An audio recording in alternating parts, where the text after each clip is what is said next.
Nyambura, we're already from cold Nairobi. You're very right. It's terribly, terribly cold.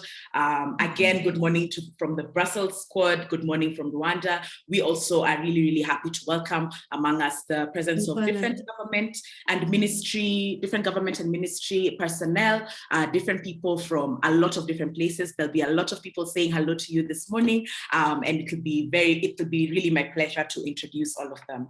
I would really like at this point in time, there's been a bit of a problem with the poll question. Maybe we'll answer it later, but at this point, I'd like to introduce Ms. Wakiro Njoguna, who's a partner and the investment manager at HIVA Fund, to do the HIVA introduction and opening remarks. Ms. Wakiro, we are very glad to welcome you to take the floor. Thank you so much, Njoki, and thank you everyone for honoring this invitation. Like Njoki said, Nairobi is quite cold, so we are all just trying to deal with the weather here. But what protocols observed. We are so excited that you're all here for this launch. I know it's not, the ideal way to have it, but we are still happy to have an online launch for this Ignite Culture Fund, a partnership between HIVA, the British Council, and the ACP EU program. In 2013, HIVA embarked on a journey to carry a feasibility study and establish, among other things, the key challenges faced by creative entrepreneurs. We had lots of interviews.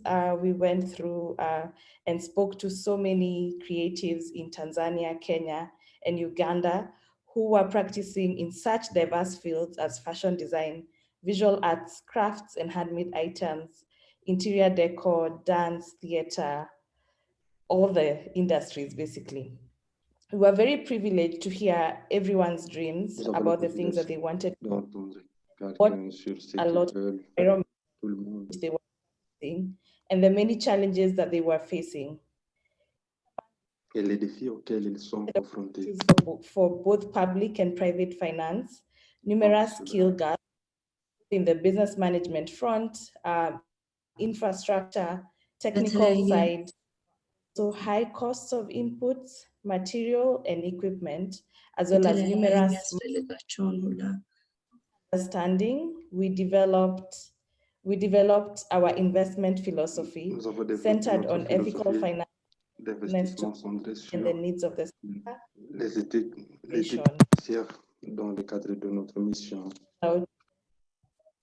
that are designed to respond to these constraints, as well as to new opportunities for the growth of our beneficiaries.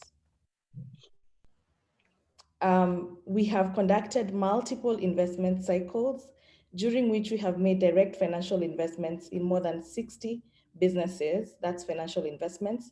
We've worked to build the skill gaps of more than 6,000 creatives, as well as worked with numerous organizations to create data around the creative sector. Sorry, the translation is messing up. I think I have a question. I'm sorry. I am an interpreter, American interpreter. Yeah, like, am I disturbing? I have not been assigned. Hi, Retina. I think Olivia will get directly in touch with you. Olivia, please get directly in touch with Retina. Retina, if you don't mind, please mute your microphone. At this point in time, then Olivia will assign you, I think, a translation channel.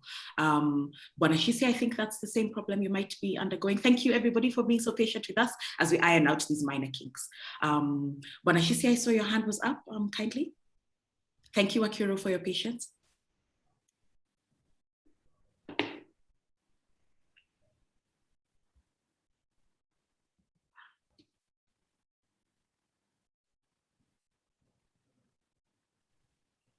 Olivia, I'm sure Olivia right now is assigning translation channels. And when that happens, there won't be any interruption in the main call. I think at this time we can allow Wakiro to proceed. Thank you, Wakiro, for being patient with us, and thank you everybody for being patient as we iron out these minor issues. Wakiro, please take this cue to continue. Thank you. Perhaps maybe I could start from the previous line.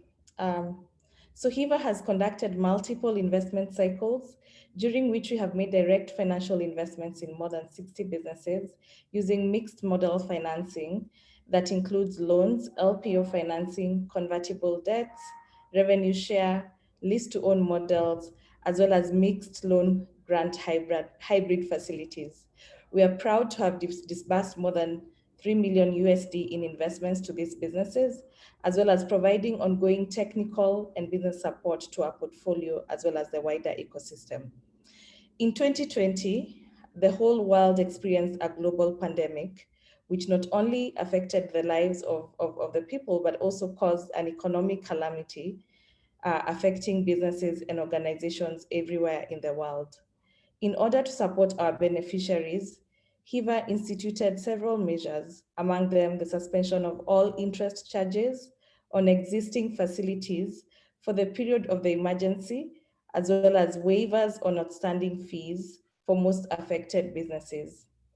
We also restructured all our commercial facilities in order to provide some relief to our beneficiaries. Finally, we conducted a study across East Africa to establish the direct effects on practitioners and businesses in the creative and cultural industries. Our research revealed that the creative and cultural industries were particularly vulnerable to the impact of the pandemic, with the risk exposure ranging from medium to very high. According to our analysis, for the industry to recover, urgent and bold steps needed to be taken. Among them, we identified access to capital as key to the recovery of CCIs, and not just any capital, but patient capital that would go towards the support of practitioners, businesses, and organizations so that they could build their resilience. We're therefore very excited to be partnering with the British Council through financing from the European Union to offer a grant facilities that will go towards building the resilience of CCIs across the East African region. This facility is a little different from the kinds of commercial facilities that we normally offer, but we are sure that for the industry to recover from the effects of last year, such bold steps have to be taken. This facility has been designed to support organizations in cultural and creative sectors in 14 countries in East Africa. For the next 36 months, the Ignite Culture Fund will embark on disbursing more than 4.5 million euros to CCIs across Ignite Culture 13 countries. አዲሱና አስደሳች ምስራቅ አፍሪካ በ14 ሀገሮች ውስጥ ለሚገኙ ባህላዊና 1 minute, Wakiro. Thank you so much, Renita. I feel as though you might have clicked on the wrong link. There's a particular translator link, and Olivia will share it with you this minute. Thank you so much, Renita. We appreciate your services. Wakiro, please proceed, and thank you for being so patient. Thank you, Njoki. For the next 36 months, the Ignite Culture Fund will embark on disbursing more than 4.5 million euros to CCIs across organizations through an annual call for applications. We are particularly interested in ensuring that the facility goes towards the support of women, young people, and marginalized communities, and are encouraging applications from these groups. We are looking to move these monies into the hands of creative practitioners and initiatives in the coming months so as to unlock the opportunities they need in order to operate, scale, and grow. My colleague Akati will speak more towards the Ignite Culture Fund, as well as the criteria for the facility and how you can apply. Once again, I thank you all for your support and trust and for being here from all the various places you are. Thank you so much. Thank you so much, Fakiro. We're really, really grateful that you were able to share these words, introducing Hiva to us and the context of this fund that we're launching today. Thank you so much for sharing those words, and we look forward to Akati doing a presentation later on the specifics of the fund. Thank you so much to the Hiva team. At this point in time, we are really, really grateful to welcome somebody from the Organization of African, Caribbean, and Pacific States, the OACPS. We would like Dr. Ibrahim Norbert Richard, who is the Assistant Secretary General of the OACPS, to make some welcoming remarks. Welcome, Dr. Ibrahim. We're really glad to have you.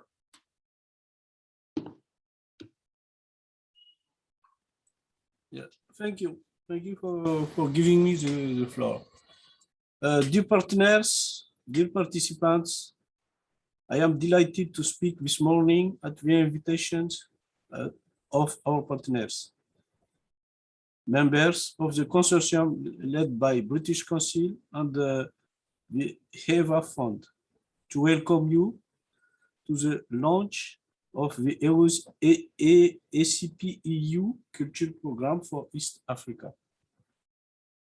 I am Ibrahim Norbert Richard, Assistant Secretary General of the OACPS, which represents 79 developing countries across 3 continents.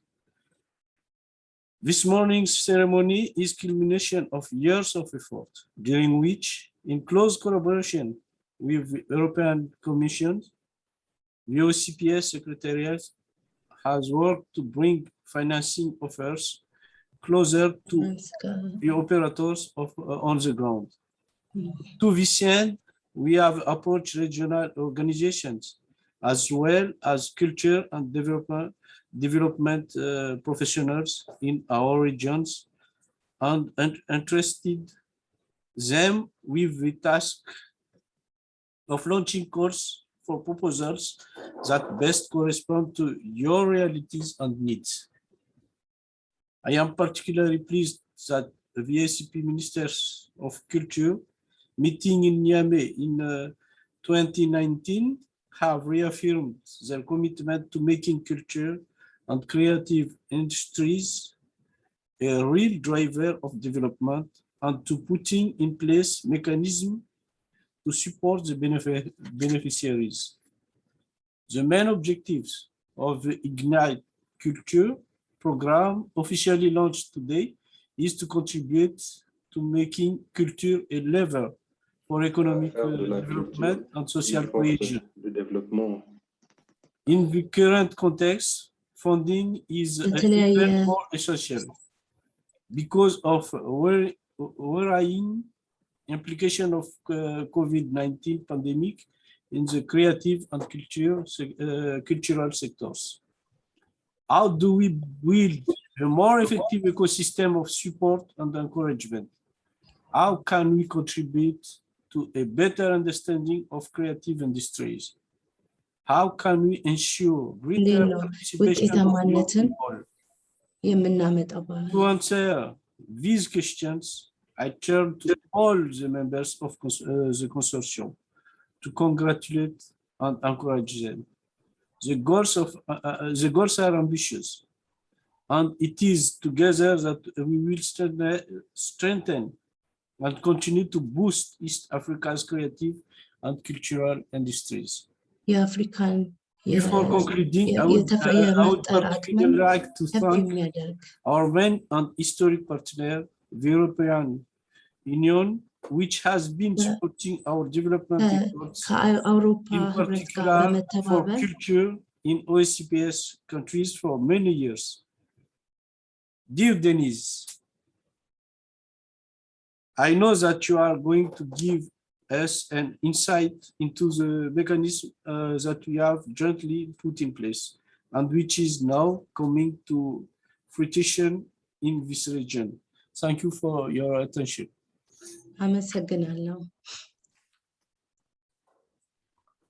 Thank you so much, Dr. Ibrahim, for your words, and thank you so much for highlighting the learning opportunities that this fund will enable for us. At this point in time, we're really, really happy to welcome The second welcoming speech, which will come from the department of the International Partnership Department of the EU, and we're really glad to welcome Denise Richer. Denise Richer, please take the floor and give us your welcoming remarks. Thank you, Denise. Thanks a lot for giving the floor. Thank you, dear Dr. Ibrahim, for your words. If just I could ask participants to mute the microphone, please, because it's a bit noisy sometimes. Dear participants, I am Denise Richard, a culture expert at DG International Partnership in the European Commission, and I am very happy to see such a big interest for our ACP EU Culture Program. Thank you to you, dear participants. We have heard from Dr. Ibrahim some minutes ago why we believe in culture for the future and why we work in partnership. We know that together we are stronger and we can achieve more and better. This applies also to the concept of our new program, where we want to create a kind of community under a same umbrella ACP EU culture. We have developed together with the Organization of African, Caribbean and Pacific States, or ACPS, over more than 20 years, a set of mechanisms to support the ACP culture sectors. Most of you remember the ACP Culture Plus program that supported creative industries in the last period, 2011-2019. It helped to create almost 4,000 jobs and develop the capacities of 8,000 professionals. Of course, this successful initiative made us proud, but we have to do more. We wanted to find an innovative way to facilitate the access to funds to local actors, artists, creators on the ground, to increase the funding opportunities for them, and to ensure the sustainability of the action. This is really important. Without support on our side in a long time, they must be independent. The current program, ACP Agriculture, was therefore designed with the ACP's organization to be closer to local context through a regional approach. What's new? We have selected 6 regional consortia for 6 ACP regions and allocated them funds as our direct beneficiaries. Here, in East Africa, our consortium is made up of British Council and EVA Fund. Their main activity will be to give you financial support, that means sub-grants, and training and technical support. They will do so by publishing calls. Which impact for you? Cultural entrepreneurs will have therefore access to at least 1 or 2 calls per year and per region, which we believe will not only increase quality, but also number of beneficiaries. There will be more attention to the digital sphere and financial innovation, but also to inclusion of women and youth, including support to women creative entrepreneurs. Today, dear participants, our East Africa Regional Hub, British Council and TEVA Fund, will launch its first call for proposal for the cultural and creative sectors in this region. I would like to thank them for their presence and preparation of this event. In doing this, we will complete the set of calls foreseen in 2021 for the 4 African regions, West, East, Central, and South. The ones for Caribbean and Pacific are under preparation. This call for the East Africa region should offer a wide range of opportunities for you, artists, creators, technicians, managers, and stimulate the creation and local initiative and businesses. We hope you will use the presence as our consortia to ask questions, share your views, and participate to exchanges in order to be able to prepare and submit proposals with high quality. I wish you all an excellent day and full success in the design of your projects. Thank you for your participation and welcome to our community ACP EU culture. Thanks. Thank you so much, Denise, for your words, which are very, very much in line with what we're going to ask for our audience participation question, because you referred to the idea of the future of cultural and creative practice in this region and the beauty and possibilities and hope therein. Thank you so much, Denise. To our audience of 134 people and growing, we're really, really excited to welcome you all to this wonderful event where we will be launching this fund. For our new guests, I'll just kind of run through our housekeeping again. At the bottom of the Zoom screen, you'll see the capabilities that are available for you. There's definitely the translate capability, and I had forgotten one language because we're translating into 4 languages today. That is French, Kiswahili, Arabic, and Amharic. That's French, Kiswahili, Arabic, and Amharic. So please click on the translate button and click on the language that you feel you would be most happy to participate in this proceedings in. We also have the raise hand capability at the point in time when we invite questions from the audience, which will be later. And so please make sure that you click there if you have any questions. The general chat box is definitely open. It's open for everybody. So please ask any questions that you have. Please talk to the people that you see participating. We welcome all of the participation and any questions that you have about the proceedings, about the fund and everything. Our team will be able to take those questions in, and we will answer them as part of the question and answer session. Again, we also have the Q&A capability enabled. So if you have a direct specific question to somebody in particular, and we've already asked and answered about 3 questions, and there's one currently from somebody, and again, please note, you can ask your question anonymously, so don't feel pressure to show your name. One person has asked already, will group cultural projects that are not necessarily registered businesses be eligible for funding from the Ignite grant? This is a question that will be answered by my colleague, Dr. Kati Kasiani, when she does her brief on what the grant will be. Again, at this point in time, we're really glad to welcome all of you, 137 people. We've had 3 more people join us in this period of time. And at this point in time, I would like to ask you one question, and please type your answer in the chat box so that we can all see what each other are thinking. What are your hopes for the future of arts and culture in Eastern Africa? What are your hopes for the future of arts and culture in Eastern Africa? Please answer this question in the chat box as the proceedings go, and we'll be able to share about these answers at some point later. What are your hopes for the future of arts and culture in Eastern Africa? At this point, we are about due for one more guest to speak, and we are very, very happy to welcome Jill Coates, who is the country director for Kenya and East Africa and the cluster lead at the British Council. Jill Coates has some words to share with us, and we are really, really glad to have her. Welcome, Jill. We are happy to give you the floor. Thank you, Dr. Njoki, and many thanks and welcome to Dr. Ibrahim, colleagues from the EU OACPS, colleagues from HIVA, British Council, partners, stakeholders, government officials, and representatives of the creative and cultural sectors across East Africa.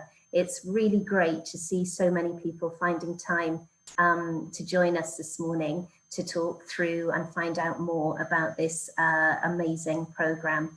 So my job is just to say a few words about the genesis of this program, something about the British Council, and our hopes for where this grant program will take us next. So the Ignite Culture Fund marks a really exciting next stage of the journey for the British Council and HIVA partnership. When we set up our East Africa Arts Programme in 2016, HIVA were one of our earliest partners, and that was the year really that we formalized our working together. So since 2016, we've done a lot of work researching insights into various value chains of sectors in Kenya. We have supported new works and new creations of we've also developed and delivered in collaboration skills and capacity building programs for the creative sector here in Kenya. And all of that work came together to form the foundation of our bid into the 11th European Development Fund, which we're very grateful to have been successful in. So the British Council in particular, for people who maybe don't know us very well on the call, we are the UK's cultural relations organisation. We were established in 1934 with the mandate to build trust and understanding between the people of the UK and people overseas. We currently work in 100 countries on the ground and many more virtually. We in the year 2019 to 2020, we connected over 80 million people directly and 791 million further people through online virtual platforms, exhibitions, and events. We do our work through 3 strategic themes. They are English, education, and arts. And I think for me personally, our arts work is possibly the most impactful work that we do, as we believe. Sorry, I think somebody's translating over me. No worries, Jill, we're on it. Please proceed. Yeah, you can hear me, okay. So I was saying that I think our arts work and our arts programs are possibly the most impactful area of our work. And that is because artists and creatives, we believe, are uniquely placed to support the development, not just of their communities economically, but also to guard and protect the cultural heritage of their communities and to develop and share new narratives and new stories about them, which is absolutely fundamental to building trust and understanding across borders and boundaries. And our arts programming in SSA alone connected more than 3,000 artists in 2020 to an audience of 30 million online. And in 2020 it was all live, but normally that would be a mixture of online and face-to-face.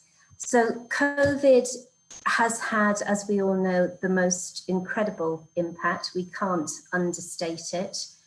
So many artists and arts organisations across East Africa, as elsewhere, have unfortunately failed to survive the challenges, and many more are desperately seeking a lifeline to continue and to rebuild. We're really excited to see governments responding to this. In Mauritius particularly, we have a new bill, the Status of the Artist Bill, which is contributing 19 million Mauritian rupees into a COVID action plan to support the sector. And we're very excited to see what arts organisations, lobby groups, educational institutions across East Africa will do with the Ignite Culture Fund in order to support the rebirth, if you like, of the creative sectors across the other 13 countries that will be eligible.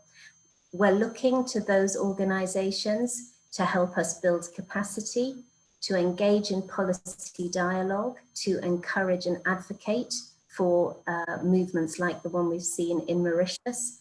We're hoping to see the money go to strengthening digital skills development and obviously to increase the quality and distribution of creative goods and services. In terms of COVID, wasn't all bad news in the creative sector. As usual, it was artists and creatives that rose to the challenge and were able to innovate through this very difficult 18 months.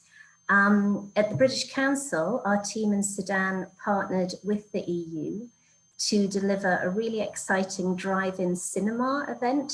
So we managed to showcase post-revolutionary filmmaking of young Sudanese filmmakers, despite all of the restrictions around COVID, by making the cinema drive-in and open air, which was really exciting. Colleagues in Ethiopia have managed to put our creative business skills training onto a national television platform to continue to reach creatives and entrepreneurs stuck at home because of lockdown. And in the coming weeks, we're very excited to be announcing a partnership with Microsoft, which will be developing a free online platform where people will be able to access our creative skills and development training content. So that's it from me, really. Just to finish by saying that thank you to everybody who has contributed to the development and the funding for this amazing program. Ignite Culture truly reflects our ambition to spark collaboration and support the creation of new work while creating opportunities for creatives and creative communities to share skills and knowledge in ways that contribute to the prosperous development of creative futures across East Africa. Thank you very much. Thank you so much, Jill, for your lovely words outlining the impact that the British Council has had by themselves and in collaboration with so many other artists and stakeholders in growing the sector, even through difficult times. We're also very happy to congratulate you for the incredible impact had even during a very, very difficult year. Thank you so much, Jill, for sharing those words. And we're really happy to be collaborating with you in the launch of Ignite Culture. We're really noticing all of your questions and answers coming through in the chat box, and I'll be really, really glad to read them in a few minutes, right after Mr. Gian Giuseppe Simeoni gives us a few words. Gian Giuseppe is the team leader at ACPU for the Culture Program at the Technical Assistance Office, and he will be sharing a few words about the launch of Ignite Culture. Thank you so much, Gian Giuseppe. We are happy to give you the floor. Thank you very much, Joki. Dear colleagues, good morning to all of you. I'm really happy to be with you in this very important moment of the lifetime of this ACP EU Culture Program, and to see also the very strong interest that this launch is raising. We are almost 150 people online, and this demonstrates that this Ignite Culture action from the HIVA Fund and the British Councils arise really in the right moment in the East African region. So I'm Gian Giuseppe Simeoni. I'm the team leader of the ACP EU Culture Technical Assistance, which is a group of experts providing support to the European Union and the organization of the ACP states in managing and implementing on an everyday base this ACP EU Culture Program. So I will provide you with some technical, I would say, technical insight on the functioning of the ACP EU Culture Program to let you understand better how the whole system works and where the Ignite Culture action is included in this mechanism. So the ACP EU Culture Program is, as you know, funded by the European Union and implemented by the organization of the ACP states. And it's a program which goes from 2019 to 2026 with a global budget of 40 million euros, which makes one of the biggest programs implemented so far by the European Union and the organization of the ACP states in support to culture and creativity. it has a main objective, which is to strengthen the cultural and creative ecosystem in the ACP countries, which is a particularly topical need for a cultural and creative sector which has deeply suffered from the consequences of the COVID-19 crisis.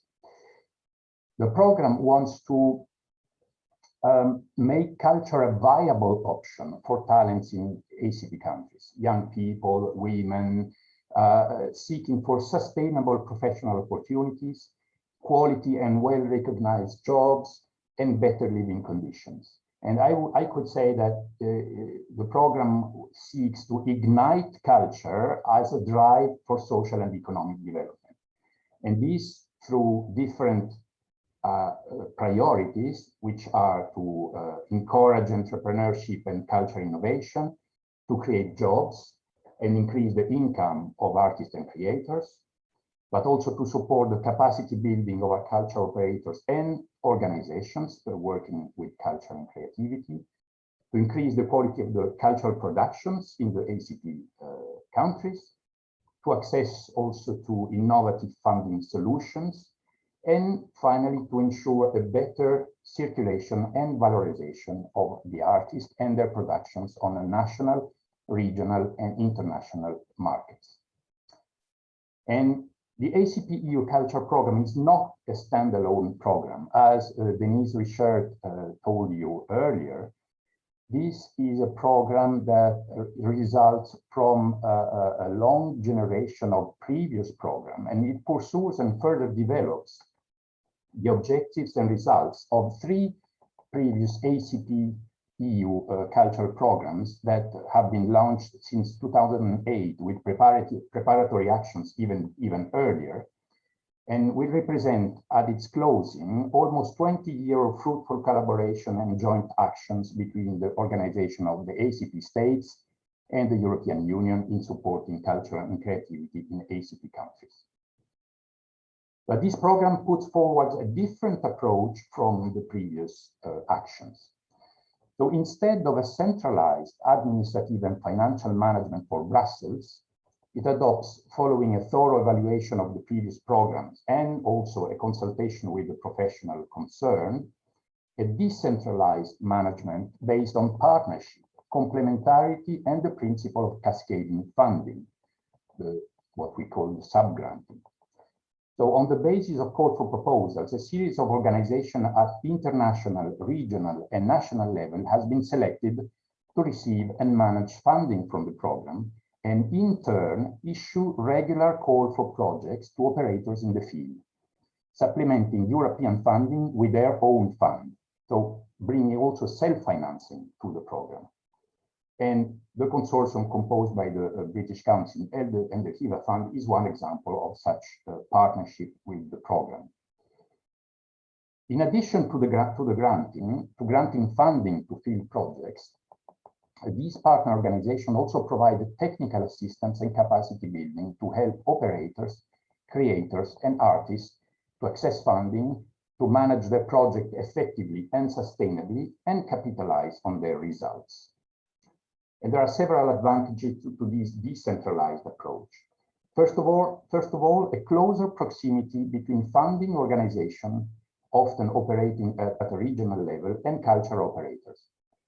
A strategic partnership with a range of international, regional, and national organizations with recognized competence in supporting culture.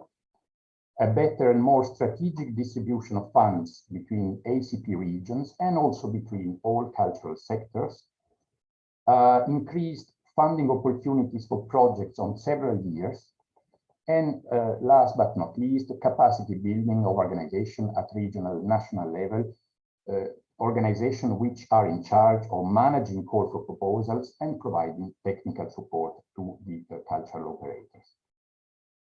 So according to this approach, 2 main support mechanisms have been put in place by the program. One mechanism is supporting ACP audiovisual co-production, and it works on a global budget of 10 million euros. And this mechanism has started in 2020. And then the regional support mechanism for ACP culture and creative industries with 26 million euros launched in 2021. And this is the mechanism we are talking today, where the Ignite Culture action is one part. So one very quick word about the support mechanism for the ACP audiovisual co-production, which supports cooperation and co-production between producers from the ACP and the EU in the audiovisual sector by completing the financing provided by existing co-production funds and to facilitate access to funding for operators. So I will not extend myself very much on this mechanism, on which you can ask questions if you are interested, but there are two phases which are foreseen for this mechanism. The first phase that has started in 2020 with 3 audiovisual production funds that have been selected to implement the mechanism. And these funds are the CLAP ACP fund from the Fonds Image de la Francophonie of the Organisation Internationale de la Francophonie, in partnership with the Fonds de soutien à l'industrie cinématographique de Côte d'Ivoire, the FONSIC. A second fund is the Dental ACP fund, which is managed by the CNC, Centre National du Cinéma et de l'Image Animée. And the third fund is the World Cinema Fund of the Berlinale, managed from Germany. We have already collected very good results for 2020 in this mechanism supporting the ACP co-production, with 52 fiction series and documentary projects in 18 African and Caribbean countries. And the year 2021 should bring even richer results. And now we are going also for a second phase in this mechanism with a new series of existing funds that will receive new funding. So new contracts will be signed to extend and complement the work already done by the OIF, the CNC, and the World Cinema Fund. And the selection of these partner funds is now underway, and the results will be known in autumn 2021.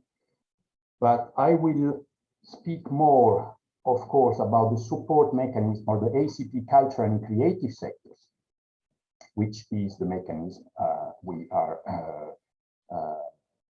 analyzing now in this launch. So in early 2021, a new regional facility has been launched with the support of the ACP EU Culture Program. So it aims specifically at strengthening the competitiveness of cultural and creative industries in ACP countries, working along the whole value chain and in all sectors of culture.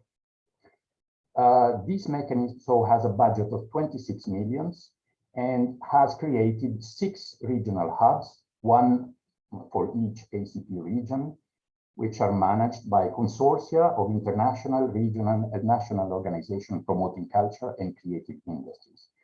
I will name very quickly for your information the 6 regional hubs, which are for West Africa, the Institut Français and the Centre Culturel Corée in Mali. For Central Africa, you have the Foundation InterArts in Spain, Culture and Development, the Economic Community of Central African States, and the National Institute of Arts in Kinshasa in Congo. For East Africa, so we have, as we know, British Council and the HIVA Fund. For Southern Africa, we have the Music in Africa Foundation and the Goethe Institute. For the Caribbean, we have the UNESCO, the University of West Indies and CARICOM, and for the Pacific Community and the Queensland Technical University.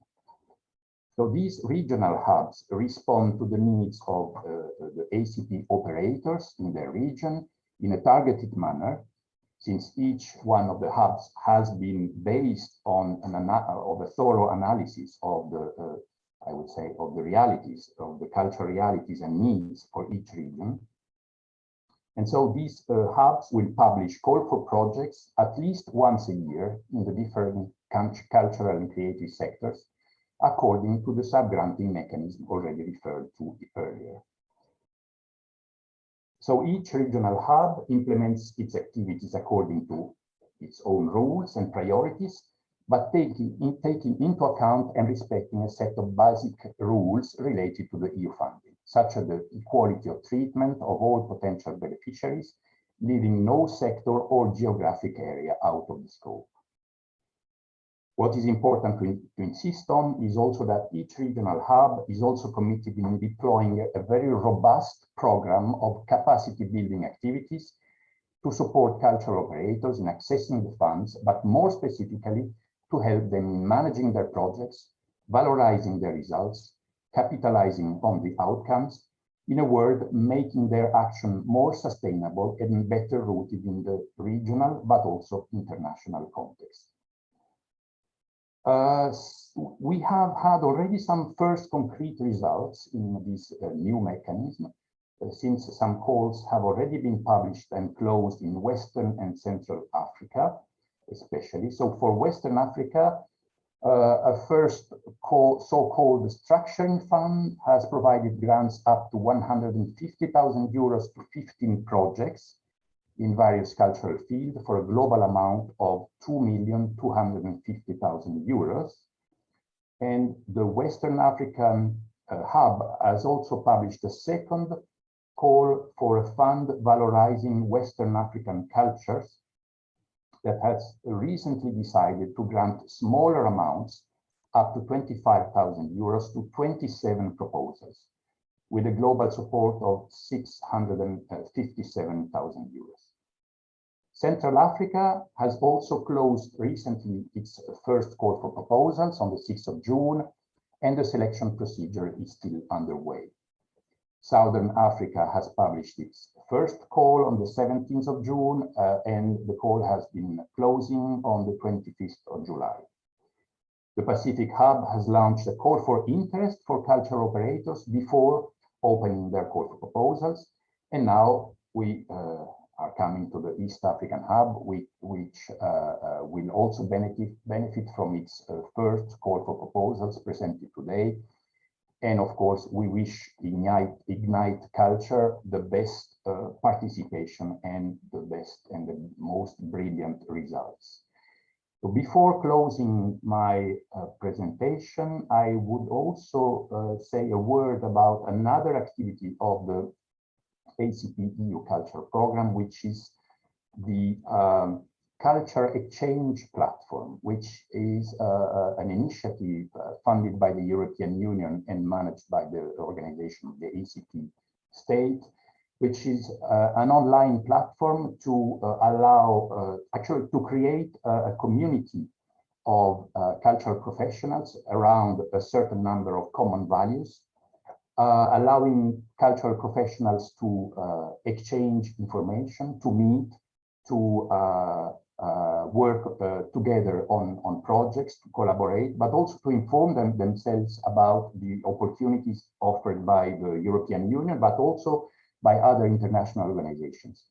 So I strongly advise and encourage all of you to register on this culture exchange platform. I will show a screen with the address in a minute. And I would like also to finish this presentation telling you that we in Brussels have this ACP EU Culture Technical Assistance, and we are, of course, at your service, together with our partner organizations, to help you in answering to all your queries, all your questions, technical or not technical, about the functioning of this program, and helping you in making the best out of the activities that are planned in the program. So let me share very quickly the screen with the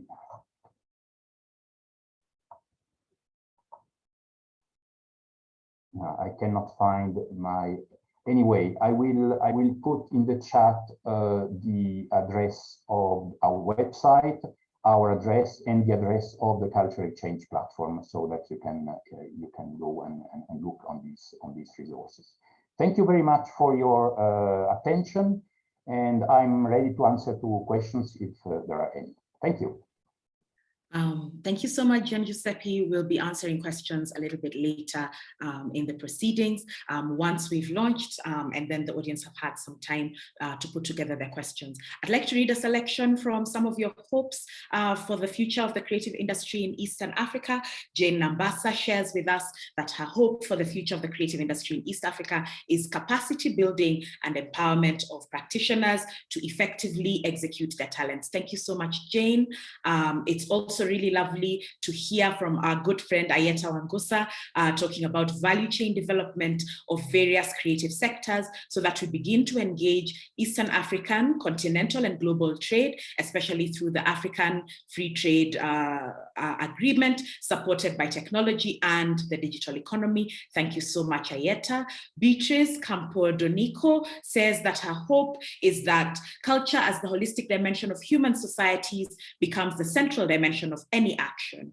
In Africa in particular, traditional culture, knowledge, philosophy, beliefs, social relationships, etc. has been and is still discarded because it is considered an obstacle to development. Let's start listening and learning from Africa. Thank you so much, Beatrice, for sharing those beautiful insights. Yusuf Mahmoud says, my hopes for the future of arts and culture in the Eastern African region are to see more diversity. Thank you. This is also a hope for us here at the program. More professionalism, more originality, and more unity. This is Yusuf Mahmoud, who is the director of the Sauti za Busara Festival and chairperson, Music in Africa Foundation. Thank you so much, Yusuf, for your wonderful work in this sector over the years.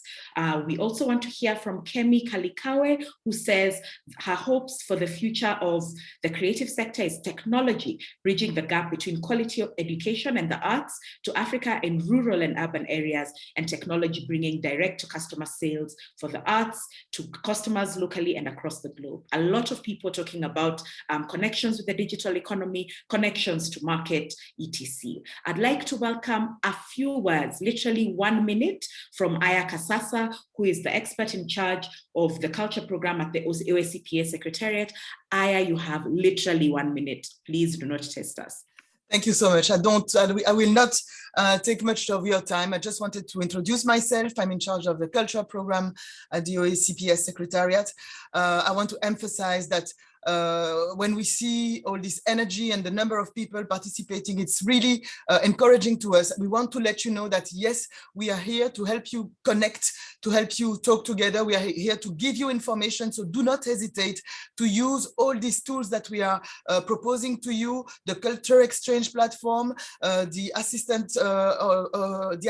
Technical Assistance Office, the Secretariat, the EU Commission and the delegations in your country, in your countries. Do not hesitate to go there to get some more information. And yes, we will continue to organize conferences and webinars. We just organized a cultural webinar, putting together all people from the whole OACPS region. And good luck. And I'm very happy to be here and to listen to all your queries. Congratulations and have a good meeting. Thank you so much, Aya, for your wonderful words. I'm encouraging people, reminding us to connect, and definitely please take advantage of the Exchange Cultural platform, which is www.cultureexchange.eu. Culture Exchange is spelled CULTUREXCHANGE.eu. cultureexchange.eu. Please log in, register, and get connecting. At this point in time, it is my distinct pleasure to invite my colleague, Dr. Kati Kasiani, who is the Partnerships Manager and running lead on the project manager of Ignite Culture in Eastern Africa, who wants to do a presentation on what exactly the rollout of this fund is going to look like. She will have some direct logistics to share as well. I've noticed a number of questions in the chat box that are asking some logistical questions. Some of them will be answered by her presentation. Others we will continue to answer on the Ignite Culture socials and as well in the question and answer section. Thank you so much. Continue to put your answers in your questions in the chat box and in the question and answer section. Dr. Kati, we welcome you. Thank you so much, Njoki. And thank you to all my colleagues and our partners from all the places that you're logging in. I'd like to echo everyone's sentiments that seeing all our participants join from all these different places, watching the chat box and the Q&A. We're really honored that there's so much interest in the work that we're about to present, and we're very, very excited to begin this journey with the creative and cultural practitioners throughout the region.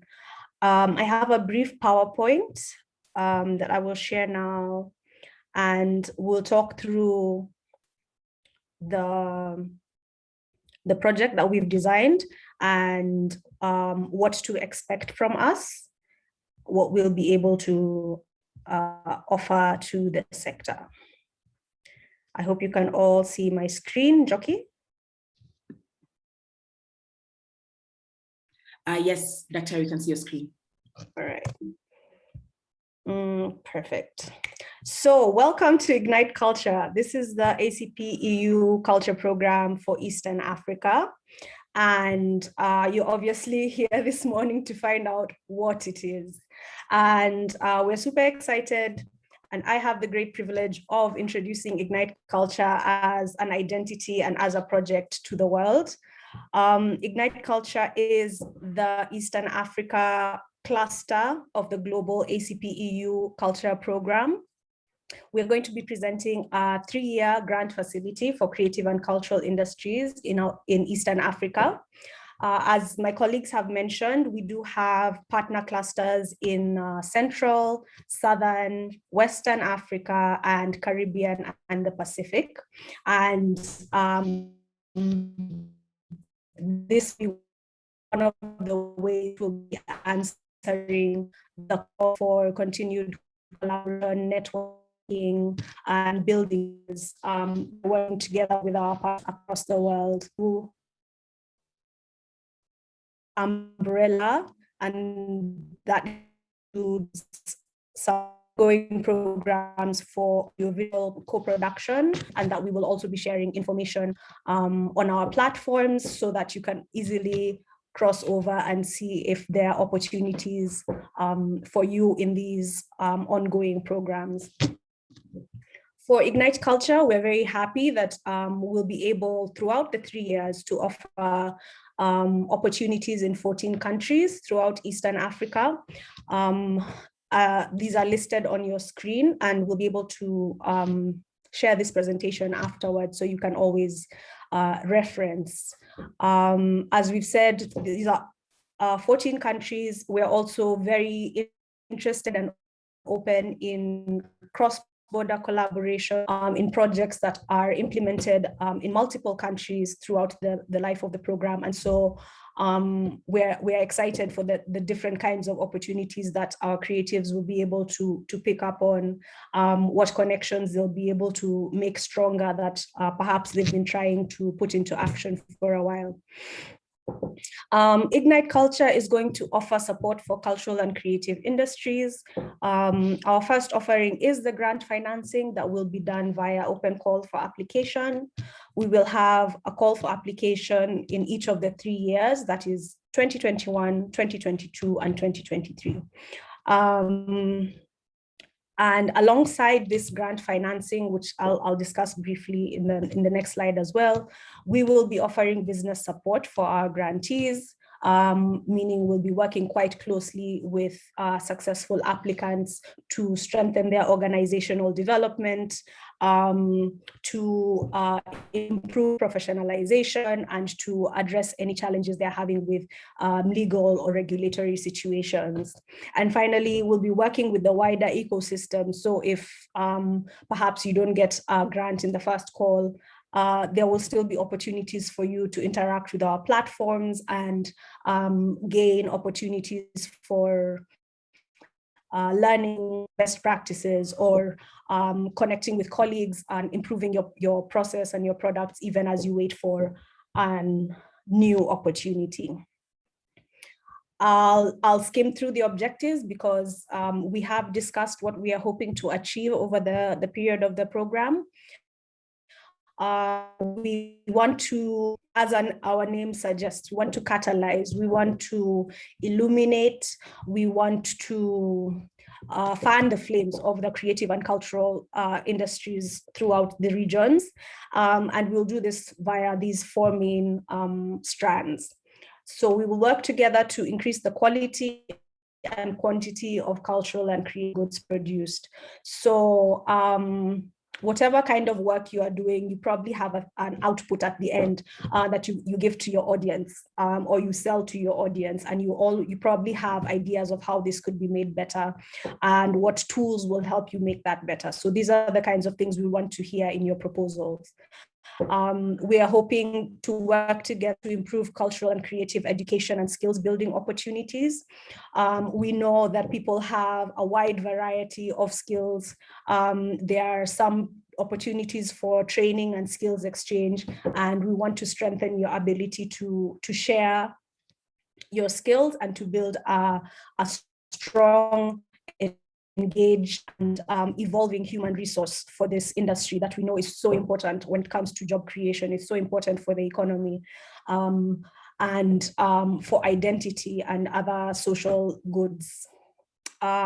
We want to work with you to improve access to markets, and this includes local markets, regional, international, as well as digital, which has become so important, particularly in the past year of the pandemic.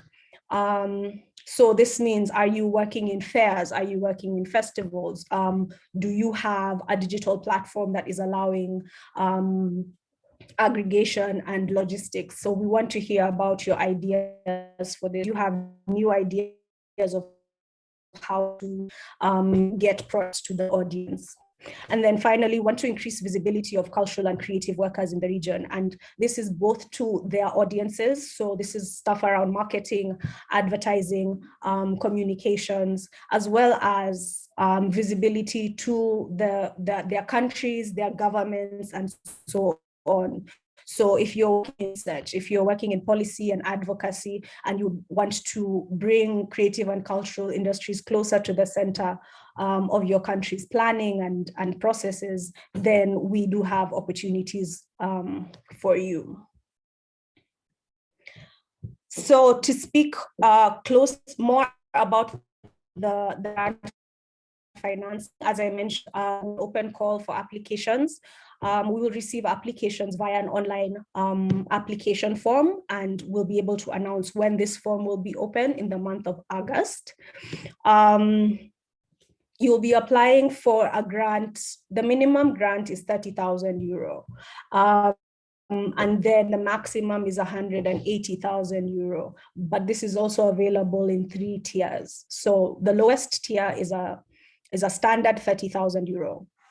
And then we have 2 other tiers, one running from 31 to 90, and the other from 91 to 180,000 euro. So depending on your needs and on your capacity, how long you intend to run your program, etc., you will select which tier you hope to apply for and proceed with your application in that manner. Who is eligible? As my colleagues have said, we are interested in as wide, as broad, and as deep a reach as possible. So all value chains and the creative and cultural industries are included. We have listed these quite comprehensively on our websites, and we'll also be updating on our social media. The information will be available, so you can always check. But quite frankly, we've covered the board. So from your more traditional, or the first things that come into mind when you think of creative and cultural industries, say music or film, all the way into cultural practice, all the way into things like archiving. We are covering as wide a scope as possible, again, in all the countries, all the value chains, and at all levels of the value chain. So if you are writing the song, if you are making the track, if you are on stage, if you are backstage, if you are the person making sure the artists get their payment for the concert, we want to hear from all of you and to hear how we're able to strengthen one another and the practice overall. So do feel free to go to our pages and just see where you'll be able to plug in and start thinking about the opportunity that you want to present to us. So this, I think, will answer the question that I've seen a couple of times in the chat box. Our financing is targeting practitioners as well as practitioner enablers. So practitioners in this case can be individuals, but you do have to have some kind of registration. It can be artist groups or collectives. It can be profit-making companies, but they do need to be registered. They do need to be recognized by your state. I'll come back to that in a few minutes. We're also looking at associations that work for representation, for advocacy of practitioners. So are you an artist organization? Are you working in royalty collection? Are you working in rights management? We want to hear from you. Institutions, both state and non-state, that also work with creative and especially cultural work, such as museums, theaters, arts organizations, libraries, archives. We're also excited to hear from you. And like we said, if you're working to improve the working environment for creative and cultural practitioners via advocacy, via research, creating new information, data, figuring out innovations around financing, we want to hear from you. So to come back to individual practitioners or artist groups and registration,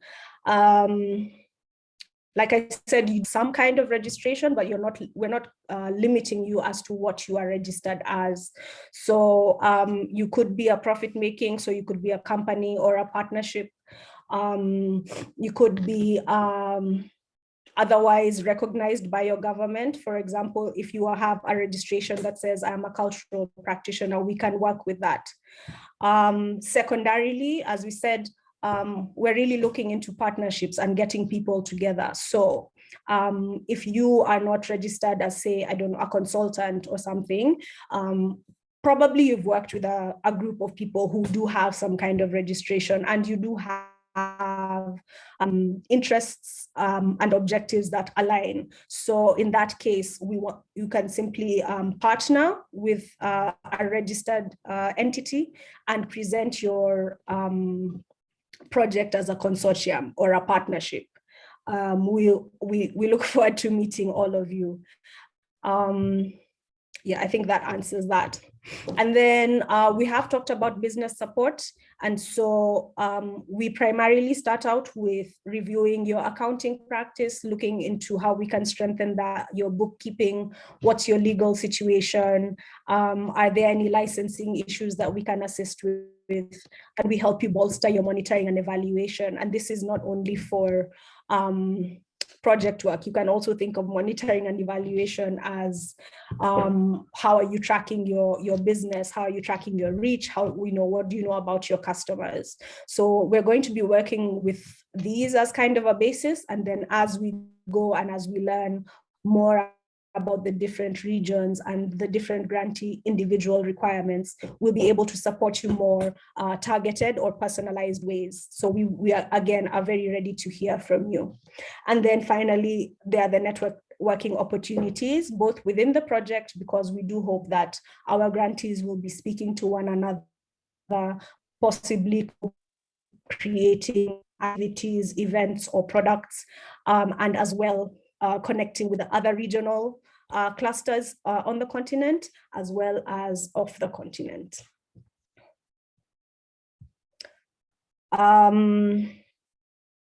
Another thing that is important to keep around eligibility is that to qualify for an amount of grant, you will have to demonstrate that you have managed at least 50% of that amount in the time indicated. So between 2018 and March 2020, have you run something that required 50% of what you're asking for? And then we're able to build off of that. Additional considerations that will really strengthen your application are inclusion and diversity. As we've mentioned, we're trying to reach as many people as best as possible. And in the spirit of equity, that means reaching out a little more for the people who are even further from center. So in your communities who are marginalized, who are having less access to opportunities, and what is your project doing for them? We want to hear that. In the wake of the COVID pandemic, and us being in the time that we are, with the broad reach of this program, we'll be working across countries, we'll be working across sectors. So we want to see how you're incorporating digital technology into your processes at whatever level. We really want to hear that. And as we mentioned, if you're able to offer your project across countries, across borders in multiple countries, that's also quite exciting. Again, these are not, these additional considerations are not fundamental to your application, but they will strengthen it.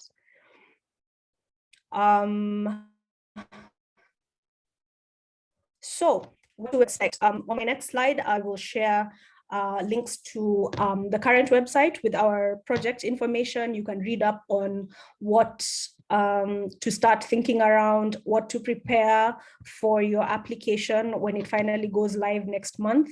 And I'll also share our social media links so you can like and follow us, and we'll be able to update you both on our programs and on our partner programs that might be interesting for you or for colleagues in other countries. And via those two platforms, we will then announce when the call for applications is open in the month of August 2021. And as online application, you fill everything on computer. There are a couple of documents you'll upload. Again, this information will be made available to you starting today so that you can begin to prepare. The call for applications will be open for 1 month. As soon as we close and we begin our review process, all applicants will receive communication. So if we're going to proceed with your application, you will receive information. If we're not able to proceed with your application this year, you will also receive information, and hopefully that will allow us to get even stronger applications in our next application cycle. Thank you so much for your time. I will answer any questions that have come up from my presentation when our lovely MC Njoki directs me to.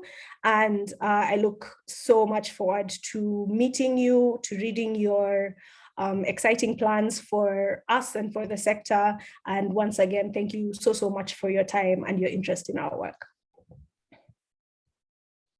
Thank you so much, Akati, for that wonderful presentation. Please do not fear all of our participants in this webinar, all 167 of you. Thank you so much for joining us today. Please don't be afraid if you've just come in late, if you found Akati in the middle of a presentation. This video of this entire webinar will be made available, as will the direct presentation itself in slide format.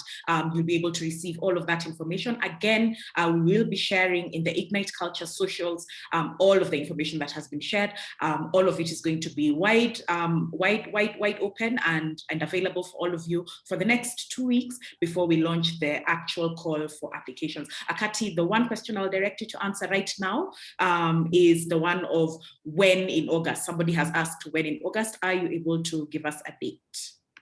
Yes, it will be the 9th of August. Thank you, Akati.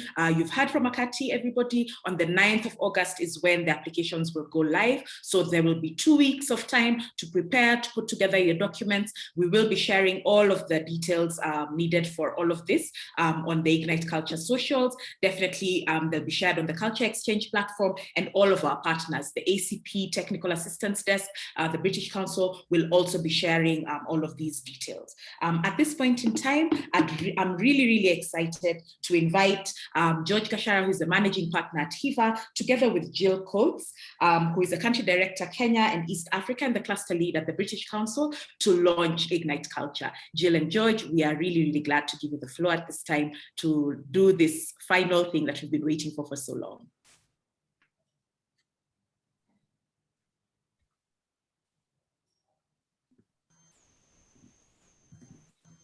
Thank you, Njoki. Maybe I'll let George start, as I've already spoken quite a lot.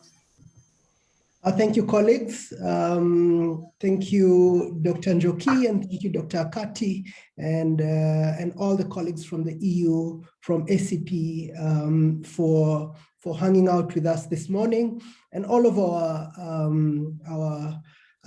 audience and guests. Since our inception, it has always been clear to us that there's a great need for a local resource that continues to build and support the resilience of culture and creative industries.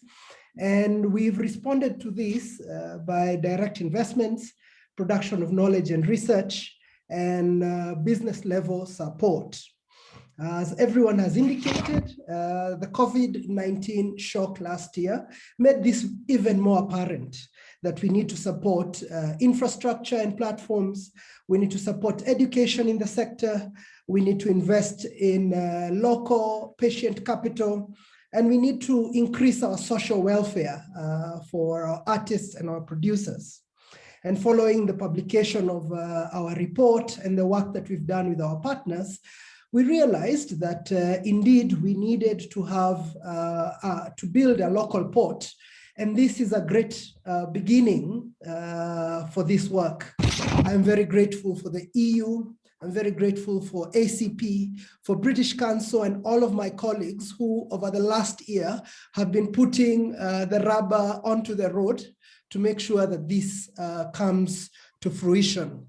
So my role is very, very, very clear, is to celebrate all of us and to celebrate this moment, that it is indeed a good start. So from today and for the next 2 weeks, feel free to think about your ideas in line with what has been said by my colleagues. Reach out to us on our social media handles through our email. I know the details will be published, but I dare say ignite@hivafund.com. Reach out to us, ask us any questions. We are happy to help you and guide you to make the best applications possible. And it will be my role and that of Jill to make sure that as soon as October is here, we shall start to making it, we'll make it rain. So welcome and thank you. We'll shortly play a video, and the video will display the Ignite symbols and visuals, and you will realize that these are inspired by the flame, or the symbol of a spark. So it is our intention to spark new dynamism, especially after such a slump year last year. So welcome, and we welcome you to engage with this big team that already has confirmed and committed to be supporting you. Thank you. Thank you so much, George. Jill, do you have any words that you'd like to add before we play the video? That's very, very difficult to follow up, isn't it? I mean, that was so eloquent. Mine's just a few practical notes. We've already mentioned that the call will go live on the 9th of August. Everybody will be able to find information on the British Council's East Africa Arts website, and we'll be putting into the chat box the address for that for you to find. You'll also be able to find there all the eligibility criteria, information on the value chains that can apply, and the application process. And we'll also be posting dates for public information sessions on the same channel. So if once you've read it, once you've started to think what you might like to create and bid in for, then please do sign up for one of the information fora so that you can get more information. As George said, we are here to support in any way we can brilliant proposals into the fund. Thank you. Thank you so much, Jill. Olivia, we'd like you to share the video at this time so that people can see the Ignite logo and colors.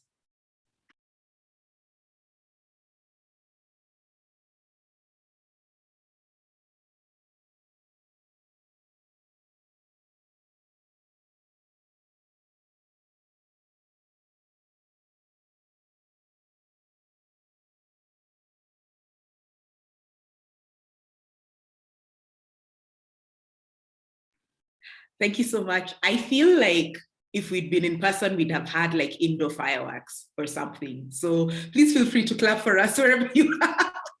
And definitely at the point in time when we're able to meet up together, we will try for indoor fireworks so that then we can kind of keep going with the brand values of igniting. Thank you so much for those words, George and Jill. At this point in time, we have two industry stakeholders who we'd like to share a couple of words about what the possibilities for this new fund are. The first of these is Ms. Chao Tayana, who is the director at the African Digital Heritage Foundation, who will say a few words. Chao, please make sure it's a few words. Thank you so much.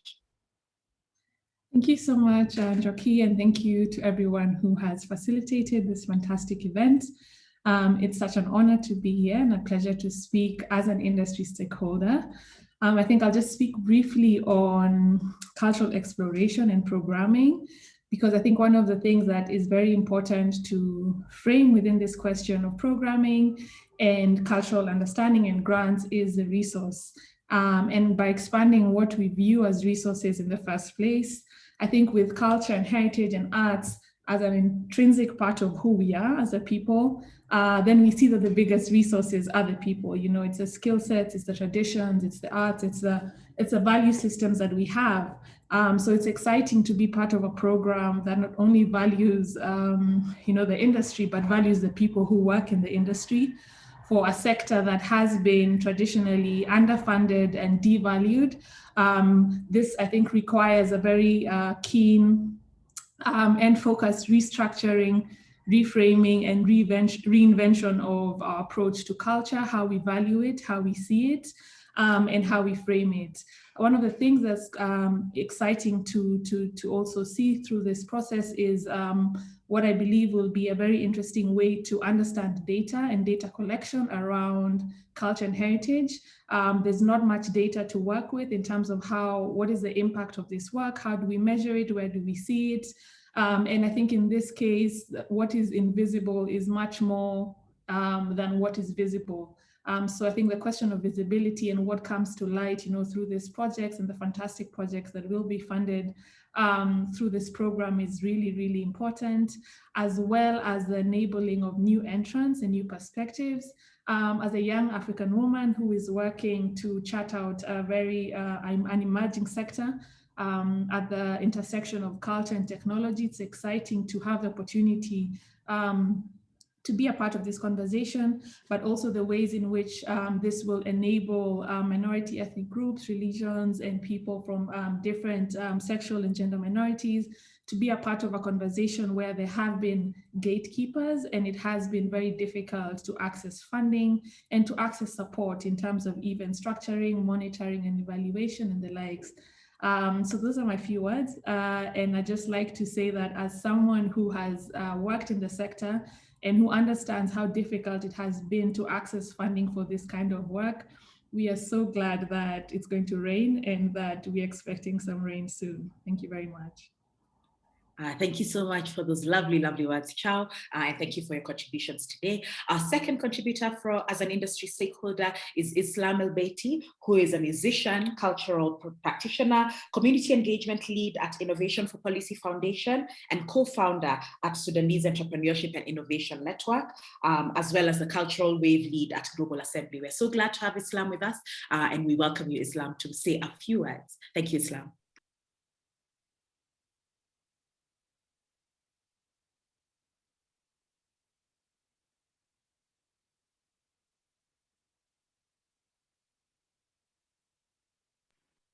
Islam, you might be on mute. Terribly sorry, you might be on mute.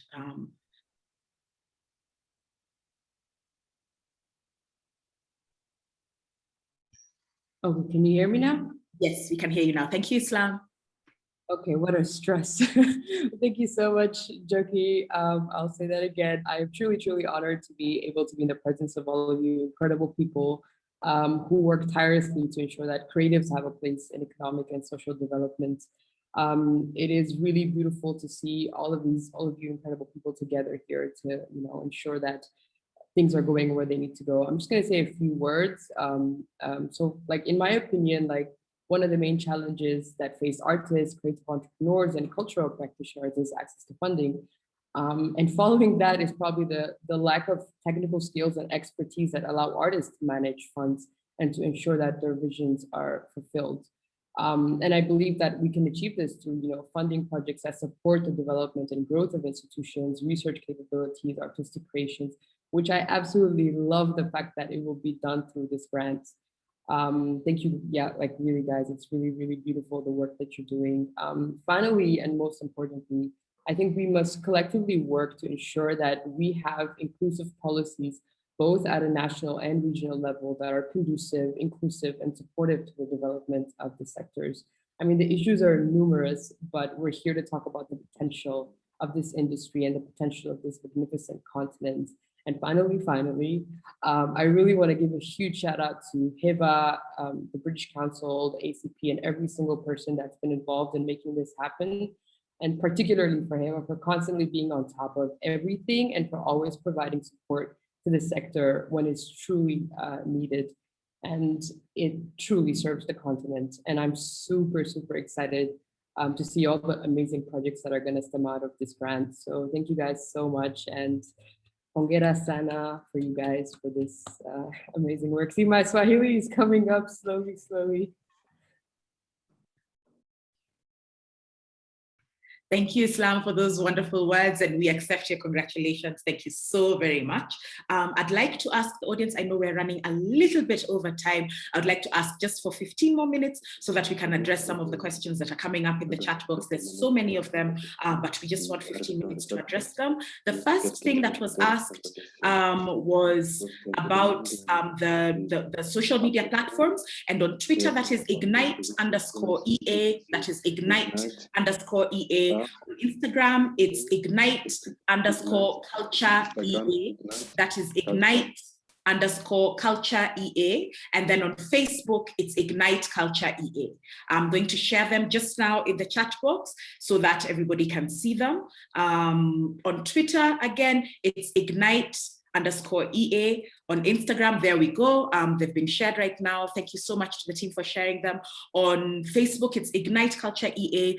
On Twitter, it's Ignite Culture EA. On Instagram, Ignite_culture EA. We also have an email address, which is igniteculture@hivafund.com. And we also seem to have a web page co-hosted by the British Council. All of these will be made available, and we will share them on these very platforms so that you can be able to get them. We're really grateful for you guys giving us your time, and we want to go straight into questions. There's some questions that are quite obviously for Dr. Kassiani, but then I will call different people in the panel in case the question refers to them.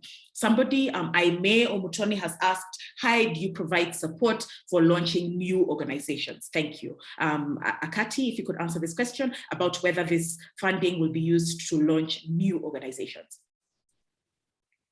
So I'm sharing my screen, but I hope you can still see me. This program will not be offering seed or startup funding.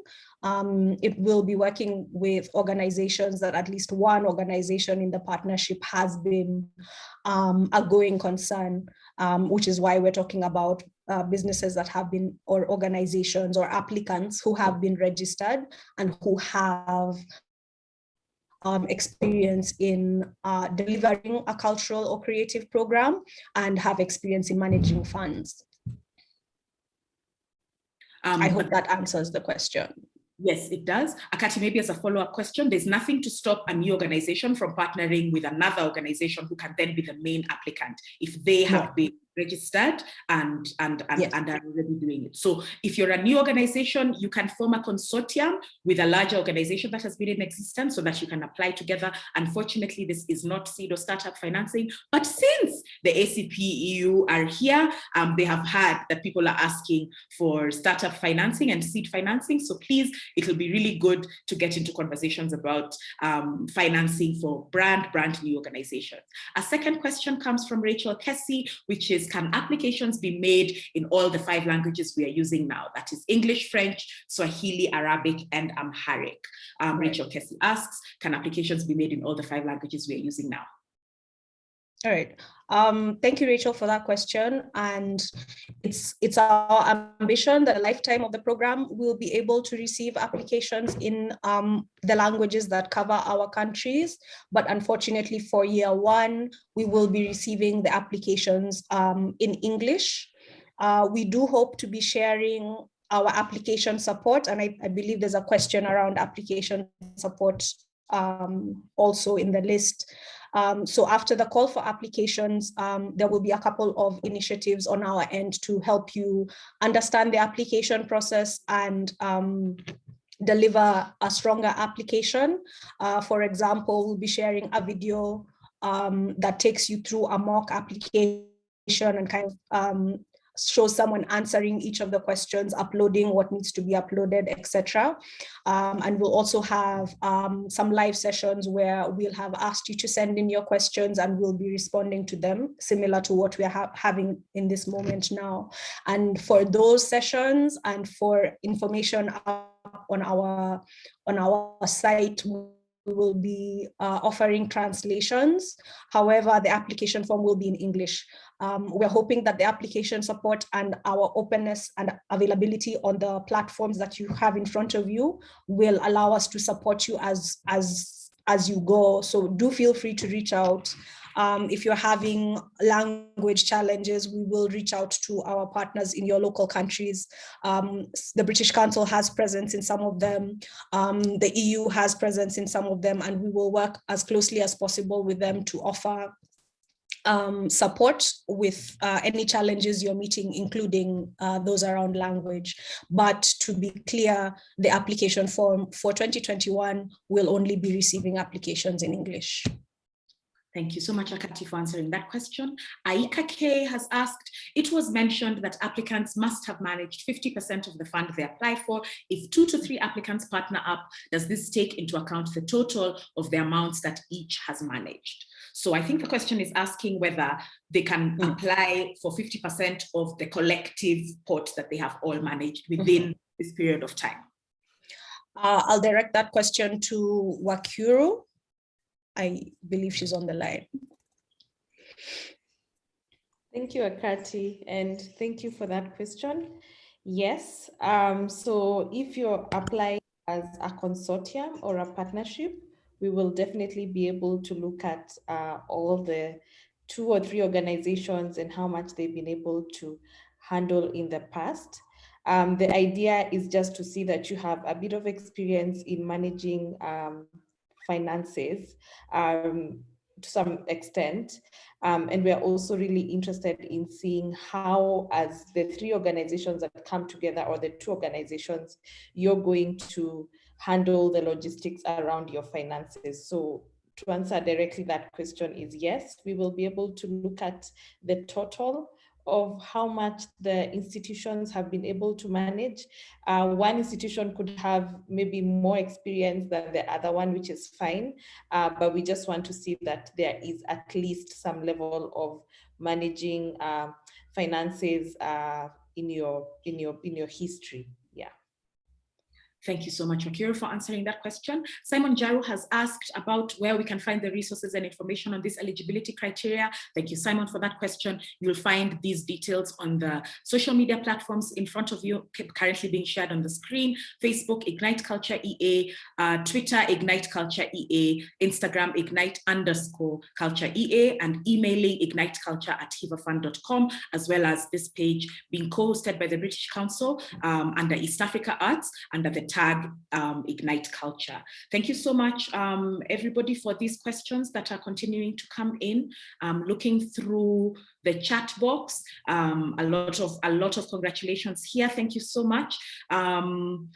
Evarist Chalimpa has asked, are government institutions eligible for the Culture and Creative Grant? Akati Kasiane, I think this question can come to you. Okay. Sorry, let me put that back. Yes, the answer is yes, they are. They will have to demonstrate their status, so to speak. So they will still have to let us know what kind of registration they have, and they'll have to demonstrate that the project that they have in mind is something that is not currently possible under their disbursements, say from Treasury, etc. And they will also need to demonstrate, similar to any other applicant, the strength of the application and how it will benefit the wider ecosystem. But we are open to applications from state bodies and institutions. Thank you, Akati, for that question. A second question comes from Sebagala Andrew, asking how many projects are you targeting? Are they balanced in terms of countries?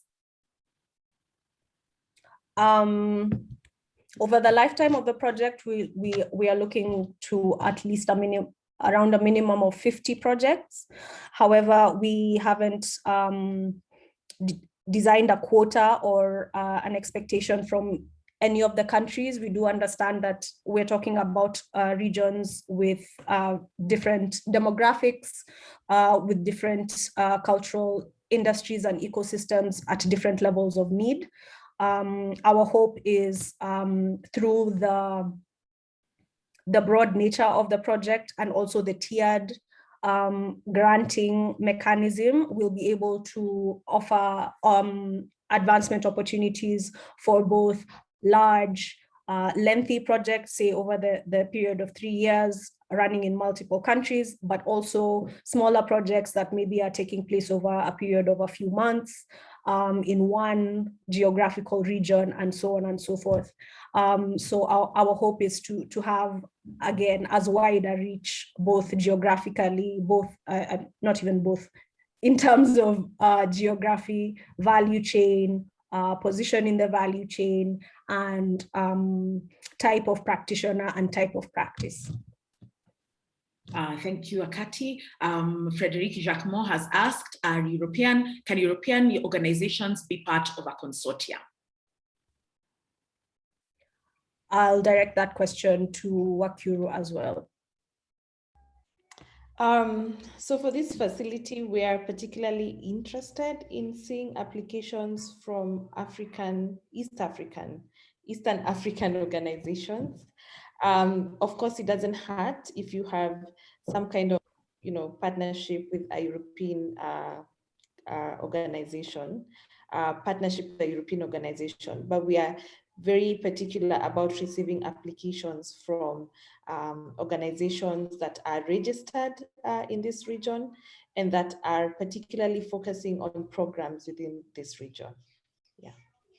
Thank you, Wakiro. That also covers Yusuf Mahmoud's question. Sebulime Davis had asked if this fund supports development and establishment of infrastructure for artistic creation like studios and libraries. And I feel like Akati had answered this and said that yes, it does. Akati, can you confirm?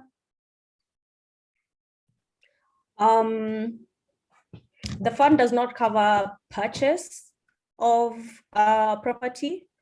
And if we're talking about a lease, it would only be possible to discuss that in the duration of time of the grant, so 3 years, and that would have discussed as part of the application process.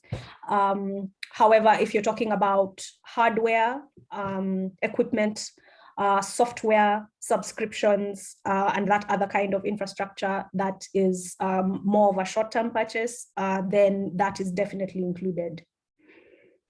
Thank you, Akati, for answering that question. David Sebulime, I hope that has answered you. Sebagala Andrew, your question about government eligibility has been answered. The answer was yes.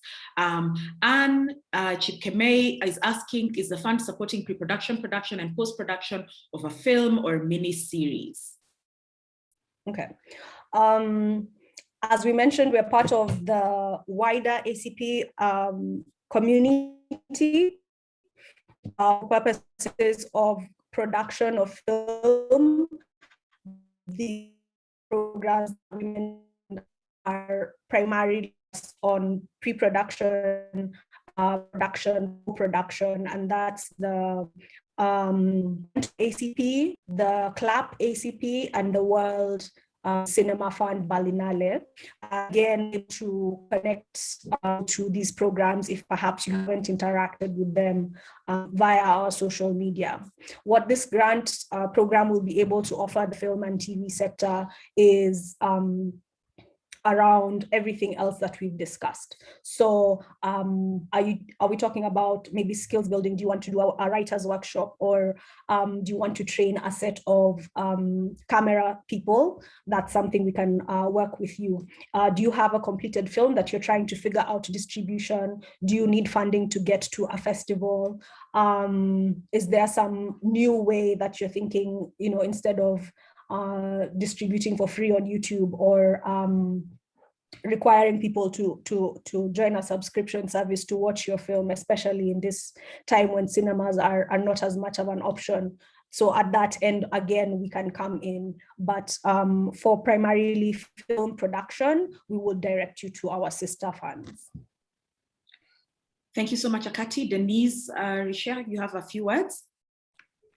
Yes, thank you, Nyoki. I just wanted to intervene about the participation of the EU organization.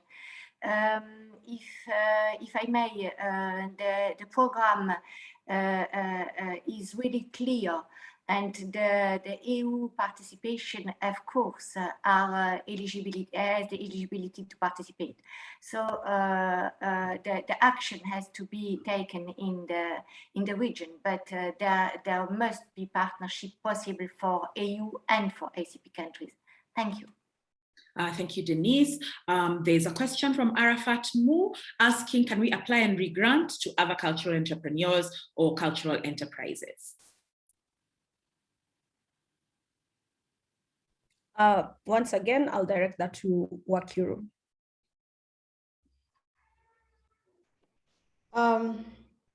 So for this particular facility, you can apply to work with other organizations. In particular, you can apply to re-grant other organizations. However, it has to be very, very clear that either this is something that you have sort of like tested before and that you've done before. We are very keen on ensuring that, like Akati said, the purchase of specific assets and sort of like profit making is not really the agenda for this project. However, it's supporting other organizations. So if you are able to, within your networks, be able to support other organizations by directing funds towards those organizations, we need to see a very clear structure from you on how you plan to do this, and also a clear mechanism of reporting, and sort of like proof that you have sort of like done it before in a way, to some certain extent. Yeah. Thank you, Akiro. While we're still on you, there's a question about whether we're talking about 50% of total grants handled by a company per project or per grant. Sorry, could you repeat that? The question asks, and it's from Tony Kamau, are you talking about 50% of total grants handled by a company, or 50% of a grant, or 50% of a project? I think it could be, I can respond. Could be either. It could be a specific project that you've run in the past, one year, or the period of time that Akati was able to show us during her presentation. It could also be total value of grants that you have been able to manage within that specific period of time. And so it doesn't have to be, it's not necessarily locked to the total organizational grants. It could be just one project, which means that, if you run one project in that period, that could also mean that that's your total organizational revenue in that particular period. We just want to see that you've done at least 50% of what you're applying for previously. Yeah. Wakiro, we still have you. Polly Kamukama is asking, does the fund support payment of salaries or allowances for staff?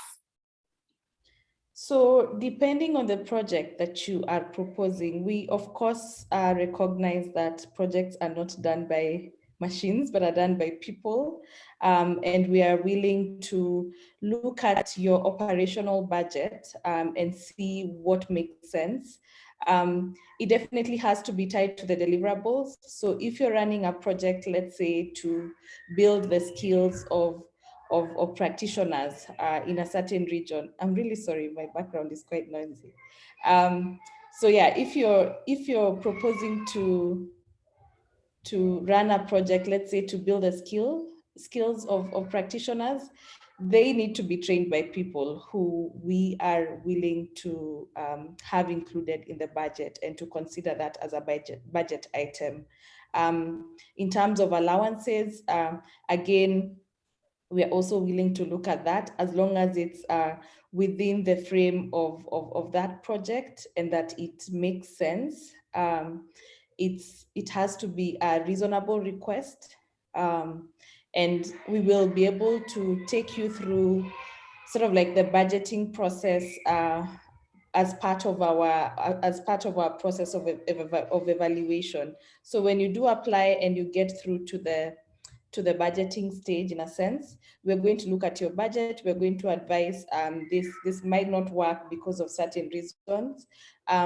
There are certain allowances that are allowable and certain allowances that are not allowable based on our financial management policies. And so we're going to go through all that. So don't feel shy to include salaries or allowances. We're going to go through that together and make sure that they're within the reasonable amount that we do accept. Yeah. Wakiro, there's a follow-up about whether the experience in running a fund must be related to the creative sector or can be from other sectors. That's a good question. I guess it could be both. You could be coming from another sort of like space, but are now looking into working within the creative sector. We do need to see some level of experience in terms of like your interaction with the creative sector. Do you have staff who have been able to work in this space before, or just sort of like the objective of the fund needs to be able to speak to the needs, particular needs and objectives of this particular call for applications.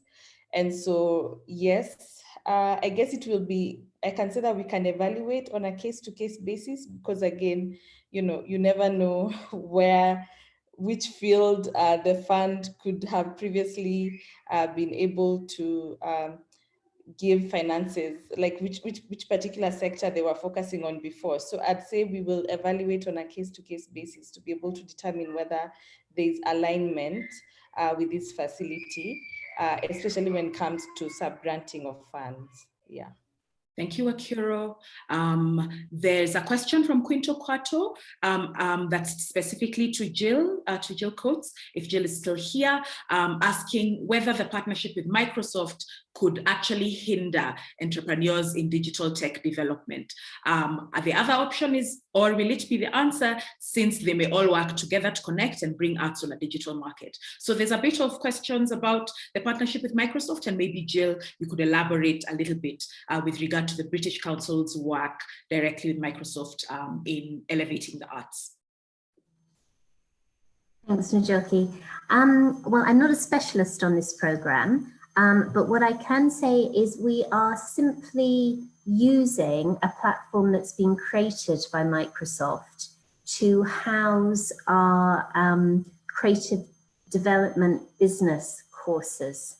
So what we found in our work with Nesta, our creative economy development programs, is often the content is very Eurocentric and maybe doesn't work for our markets so well in East Africa. So this is new content, new courses around all aspects of setting up and developing a creative business, including applying for funding, applying for loans, how to do your marketing, how to manage your social media accounts, etc. But the content is very much situated in the sub-Saharan Africa context. So when I say partnership with Microsoft, they have given us access to a e-learning platform, and that's what we will be hosting our next generation of free online creative industry development content on, if that's what the question was asking. Thank you, Jill. I think you've elaborated on the context of the work with Microsoft. Akati, there's a question here about whether there will be workshops or assistance opportunities for people to learn how to grant write and respond to some of the questions as they're applying for the grant. So one, we've tried to really simplify the application process, so it have a very dense technical writing requirement. The questions are very multiple choice, where you tick, or very short answer question, and then a couple of uploads. So in that sense, we won't need a workshop around grant writing to apply for this this particular opportunity. But in terms of application assistance, we do have a couple of opportunities that will activate once the call is open, and you'll be able to kind of see the application form and have specific questions. So the first one will be a video that will be online throughout the life of the call, so you can always refer back to it. It will be available in 5 languages. And it will be a demonstration of filling in the application form. We'll go through each question and you'll see what the answer kind of needs to look like for you. And like I said, that will be available for your reference throughout the call open period. Second, we'll have some webinars where we will be present. You will have been informed earlier via the platforms that are on your screen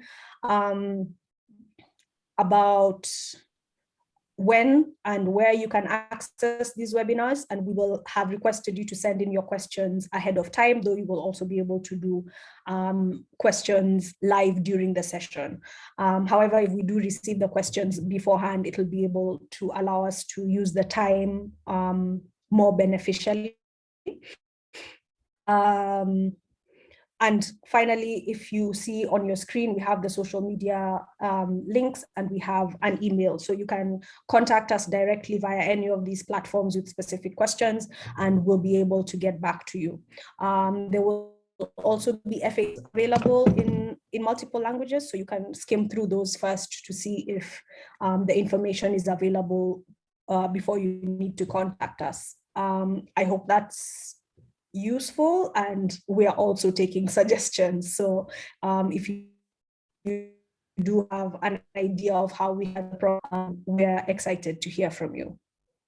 Thank you, Akati. It is just about 1 p.m. and so I want to take just the one last question, which is, I'm going to combine a question from Juliana Naumo as well as from Sebagala Andrew, which is a question about the other offerings. Away from the funding or grant financing, how are you rolling out the business support and the ecosystem support via digital platforms? Is it for grantees or is it open? If they're not interested in the financing, but they're interested in those particular opportunities.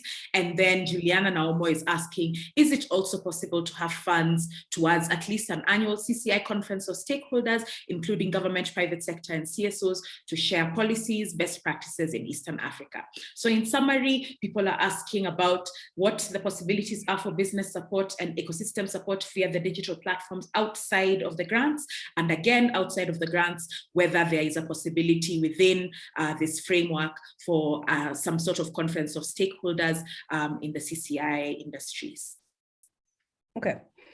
In terms of the non-financial support from the program and from the partners, we're excited to be ahead of the curve in this one. So if you go on the partner websites, there's already existing a variety of resources, videos, and digital tools that you can use to work through your business. But in direct relation to the program, we'll be offering the non-financial support in 2 tiers. So grantees will definitely receive a more personalized offering that kind of talks directly to the specifics of their application and their institution and their human resource. But at the same time, on our website, on the digital platform that we've talked about, that's the Culture Exchange, we will also be offering opportunities for anyone within the ecosystem to join. There will be digital opportunities such as this. We may have surveys, opportunities for conversations, networking events, and so on. And those ones will be open to the general public. So yeah, like, follow, and subscribe, and you'll be able to keep up with what is kind of a general offering outside of the grant program, as well as the applicants who succeed. Some of them may have offerings that might be useful for you. So once we have our shortlist announced, you'll be able to see what are these programs, what do people have in mind, and how can we plug in? Because as we said, we're trying for as wide a reach in terms of impact as possible. As far as the annual conference symposium, there are two answers, and I'll take one. One is you can apply to run that conference, seminar, workshop. So if you have this idea, if you know who are the people who have best practices, if you know the people who are asking the right questions, and you see that you can put this event together, we want your application. We're very interested in it. The second way we can look at it, I can't answer. I would have to hand over to our colleagues from the ACP EU, and they can let us know if we have any further opportunities to host a conference. Thank you, Akati. I'd like to draw your attention to the chat box where Sandra Chege has done the last post. For those of you who are interested in the Creative Economy e-learning platform, it is possible to register here. There is a form on office.com where people will be able to register for the Creative Economy e-learning platform. Thank you so much for your patience. We've really gone over time. So at this point in time, I would like to comfort you by saying that we've noticed all of the questions that have been answered, and we'll put together a list of frequently asked questions. There's a whole bunch of you who've asked Akati to go over the tiers again. Definitely, please be assured that we will be sharing with each and every one of you this recording, as well as the slides that she shared from, where you'll be able to see how the tiers have been broken down. Definitely the presentation will be shared to your email as part of your preparation, and definitely on the social media platforms that have been shared, as well as by writing to igniteculture@hivafund.com, you'll be able to have all of your questions answered.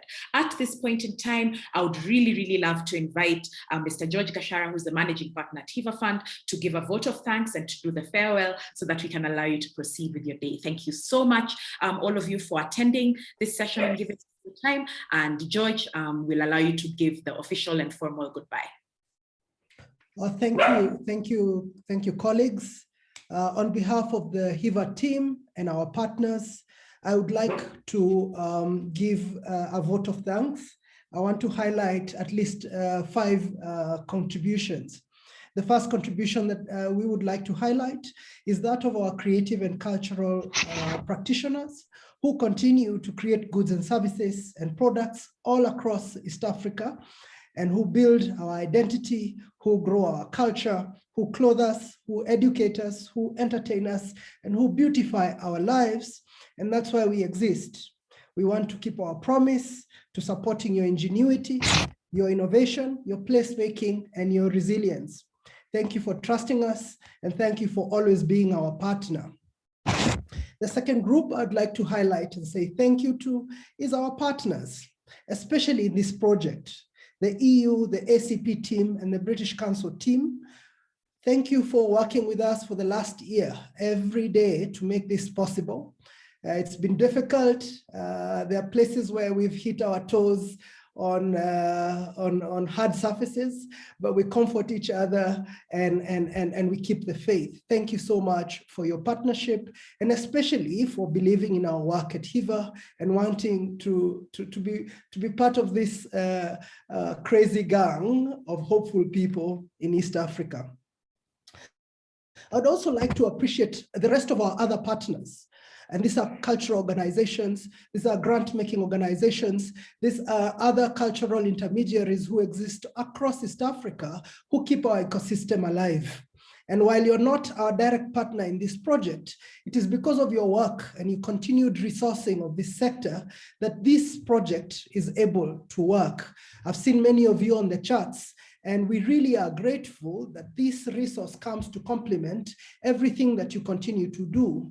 And definitely those people that you've worked with, those people in your ecosystems, in your databases, let them benefit from this resource, because we continue to grow one ecosystem that we call the culture and creative industries here in East Africa.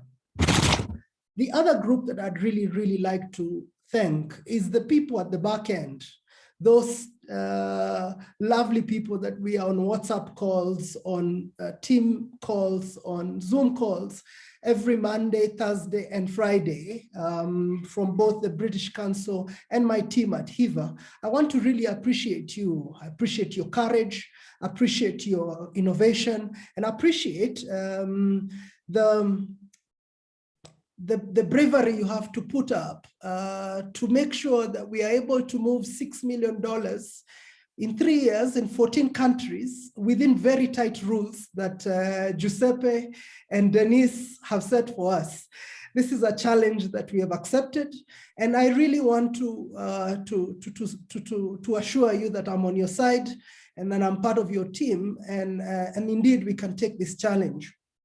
Finally, Dr. Njoki Ngumi, Ms. Wakiuru, Dr. Ibrahim, Denise, Jill Coates, Gian Giuseppe, Dr. Chow, Islam, thank you for making your time to make this launch possible. We've been counting down to this day, and so from today, this is day one. And so between now and 9th of August, we cross our fingers.